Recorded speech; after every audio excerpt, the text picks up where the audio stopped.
Morning student, welcome back to online class. Student of class 8 SST, chapter number 12, name of this chapter is National Movement, Indian Independence. Now dear student, we have already talked about Western education, unification of Indian on administration line and also drain of wealth. These topics we have already talked about. Now in this chapter we will talk about British discriminatory policies and Indian National Congress. Before I am going to start this chapter, I would like to say all the students, please keep your book in front of you, because whatever I am going to describe you, this will be help to understand what I am going to teach you. सभी student book को सामने रखें। जो दो topic लेकर के आपके सामने आया हूँ वो बहुत ही इम्पॉर्टेंट है, जो आगे चल के आपको बहुत ही काम भी देंगे। Actually we all know very well that about 1857 revolt. हम सभी लोग 1857 रिवोल्ट के बारे में जान रहे हैं, because the resultant of the 1857 revolt was totally blood.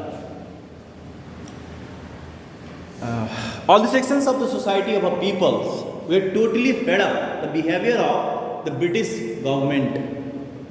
British east India company का जो भी बिहेवियर था, उसके बिहेवियर के कारण 1857 का रिवोल्ट पूरा दिख रहा था कि कितने लोग उनके बिहेवियर से काफ़ी फेडअप है, काफ़ी नाखुश हैं। सो क्यों?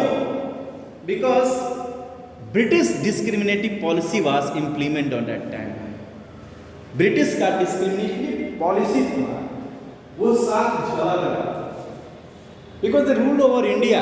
इन spite of this there are so many kind of changes that was not fair.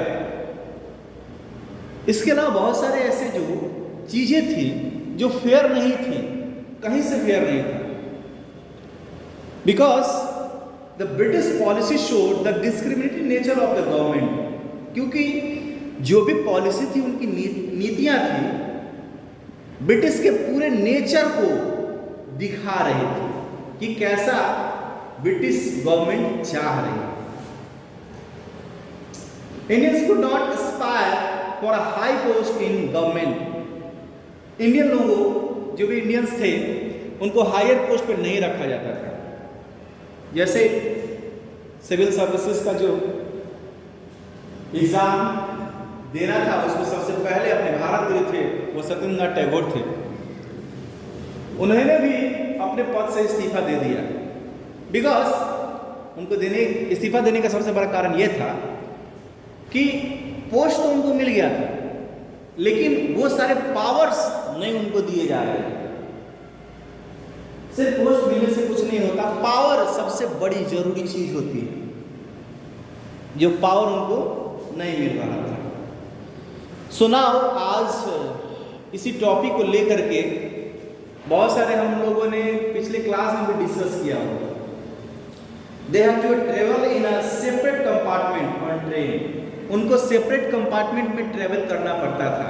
जैसे आपको याद होगा, महात्मा गांधी जब हमारे भारत में आए थे अफ्रीका से, तब उसी दौरान एक अंग्रेज ने कंपार्टमेंट से निकाल करके सीधे प्लेटफॉर्म पर फेंक दिया था उनको, सिर्फ यह करके क्योंकि तुम काले हो।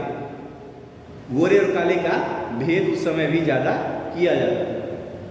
The arms act prohibited Indian from the carrying arms while there are no such restriction on the British. Arms act जो पारित किया गया तो इंडियंस के अलाउ नहीं था आर्म्स रखने का, लेकिन ब्रिटिशर्स जो है वो कभी आर्म्स के साथ आ जा सकते थे। ये भी एक डिस्क्रिमिनेशन था। The vernacular act was imposed on the sole restriction on the vernacular newspaper. जो वर्नाकुलर एक्ट था, जो है संबंधित न्यूज़पेपर से था, यानी कि पत्रकारिता से संबंधित था। Because we know very well that after 1857 many types of printing press was emerged in that time. ऐसे बंगाल गजट हमारा भारत का सबसे पहला न्यूज़पेपर था, तो उसमें बताया गया कि कैसे धीरे धीरे करके अपने जो आर्टिकल है, आर्टिकल की मदद से लोगों ने, जो उस समय के राइटर्स थे, इंडियन लोगों में नेशनलिज्म की भावना जो है वो रख रहे थे। ये पढ़ करके अपने कविताओं के माध्यम से, अभी अपने साहित्यों के माध्यम से, अपने जो नारा होता है उसके माध्यम से, जैसे तुम मुझे खून दो मैं तुझे आज़ादी दूंगा, ये सुभाष चंद्र बोस का बोला हुआ है, दिल्ली चलो महात्मा गांधी का बोला गया, तरह तरह के बहुत सारे ऐसे जो स्लोगन्स थे उन लोगों के द्वारा लिखे गए थे। और ये सभी जो है पेपर में लिखे जाते थे, जो दैनिक जीवन में लोग रोजमर्रे के जीवन में यूज करते थे, न्यूज़पेपर्स।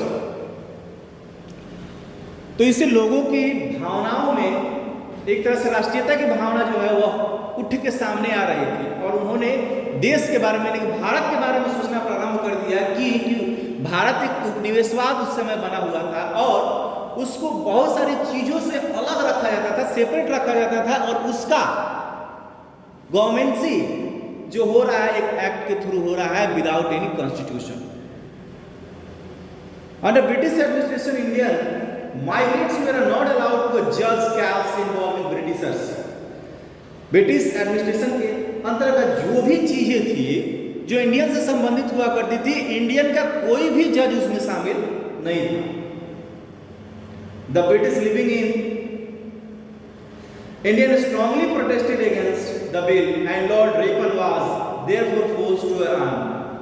जो भी बिल जो है वो पारित होता था उसमें कोई इंडियंस नहीं थे, तो इसलिए लोगों ने यह भी इच्छा जाहिर की कि जो नियम, जो रूल्स और रेगुलेशंस गवर्न करने के लिए भारत में लागू किए जा रहे हैं उनमें इंडियंस लोगों का भी होना बहुत ही अनिवार्य है। अगर वो नहीं रहेंगे तो हमारे हितों की कुछ बातें नहीं हो सकती थी। बिकॉज जो भी चीजें थी, जैसे जुडिशियरी सिस्टम के अंतर्गत आती थी, तो वो हमारे रिलीजन को अच्छी तरह से नहीं जानते थे, वो हमारे कस्टम्स को अच्छी तरह से नहीं जानते थे, वो हमारे आर्ट को अच्छी तरह से नहीं जानते थे। तो how is it possible to जज द केस?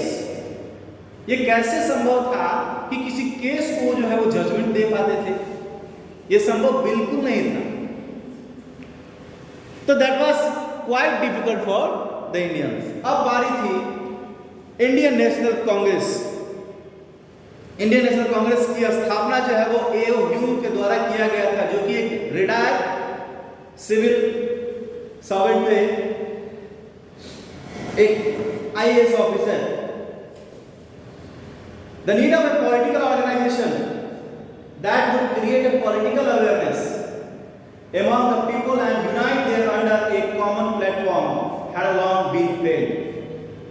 एक लंबे समय से यह महसूस किया जा रहा था कि राजनीतिक प्लेटफॉर्म भी एक होना चाहिए जिससे लोगों के बीच अवेयरनेस हो पाए कि आखिरकार हमारे बीच, हमारे समाज के बीच क्या क्या ऐसी घटनाएं हो रही हैं जिससे हमारे रिप्रेजेंटेटिव्स जो समाज में रहकर हमारी बातों को उठाए, ब्रिटिश गवर्नमेंट के सामने रखे।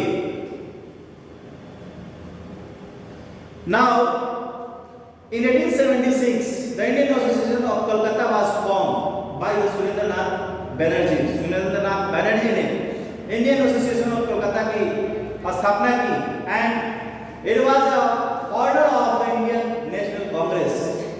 Optimum Hume a retired civil servant A.O. Hume, जो कि played a significant role in the founding of Indian National, जो सबसे महत्वपूर्ण भूमिका निभाई थी इंडियन नेशनल कांग्रेस की स्थापना में। He intended to be a safety valve and would release some the growing discontent the Indian against the British rule। बहुत सारी ऐसी चीजें हो रही थी जो ब्रिटिश रूल में कंटिन्यू थी, उनको डिसकंटिन्यू करने के लिए एक अपने पॉलिसी के तहत उनको दिखाया। And the first session of INC was held in 1885 इन बॉम्बे। और जो पहला जो सेशन था, सत्र था 1885 ईस्वी में बॉम्बे में भूमिकेश चंद्र बैनर्जी की अध्यक्षता में रखा गया। यानी पहला जो अधिवेशन था इंडियन नेशनल कांग्रेस का, उसके अध्यक्ष थे भूमिकेश चंद्र बैनर्जी, WC बैनर्जी।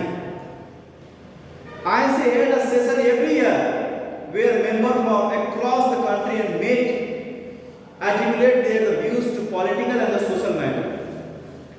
इस तरह से हर साल INC की बैठक होने लगी और उसमें राजनीतिक और सामाजिक दोनों तरह के मैटर्स को रखा जाने लगा। तो आज के लिए बस इतना ही, मिलेंगे हम लोग नेक्स्ट क्लास में। तब तक के लिए धन्यवाद, बने रहिए हमारे साथ और कोरोना से बचे रहिए। जय हिंद।